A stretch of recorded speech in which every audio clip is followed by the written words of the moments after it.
Good morning, my friends. It is time for the Live, Build, Change Morning Mindset edition of the podcast. Once again, this is our opportunity every morning to take just a few minutes, not even 5 minutes, to set our minds on the truth of God so that we can live the day in a way that brings great glory to Him and greater success in the way that we live in this world. I mean, are you tired of feeling like you're just not cutting it? Like you're not measuring up, like your life is not what it is supposed to be? Well, there are a lot of things we can do to remedy those kinds of problems, and it all begins with getting your mind right. So that's why the morning mindset is here every morning of the year. Let's talk for just a little bit about kind of the same topic we've been talking about over the last few days, just from a slightly different angle. You know, we all perceive and kind of interpret how our life is going based on how we feel. And our feelings often are based on the way we've been performing, to put it real bluntly, just how we've been doing it at living out the things that we know we should be living out, according to the scripture, according to the things that we've been taught. But I want to challenge you with something from Romans chapter 3, beginning at verse 27 this morning, that could put a different perspective on that for you. Paul has just made the case in the previous verses that it is God who makes us righteous. God makes us righteous by sending Jesus Christ to die for us. And when we trust in Him, we place our faith in Him and in His death and what it performs for us, we receive the righteousness of God. And that's a staggering thought right now.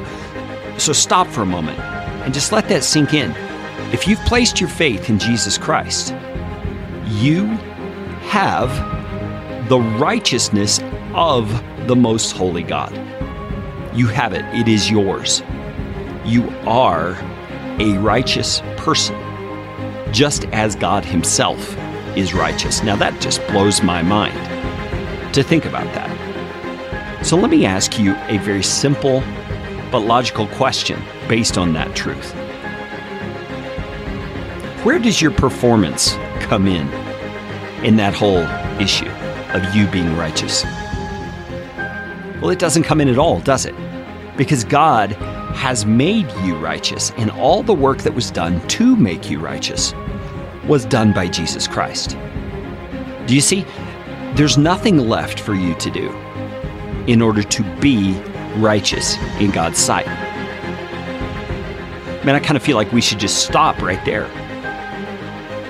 Because if that truth can settle into our souls, if our minds can become saturated with that we truly are filled with the righteousness of God through our faith in Jesus Christ, then all of our striving about whether or not we are measuring up or whether or not we are living up to our Christian calling can just be set aside.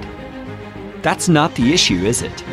You see, in verse 27, which is what I mentioned in the first place, Paul says, then what becomes of our boasting in light of these things? It is excluded.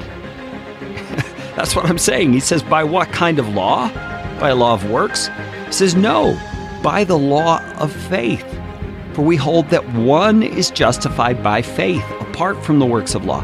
So you see, our good works, our living up to God's standard, does not figure into whether or not He accepts us as righteous. He does accept us as righteous. So today, whatever you're facing, spend a little time to get this into your mind, get this into your soul. You are righteous with the righteousness of God.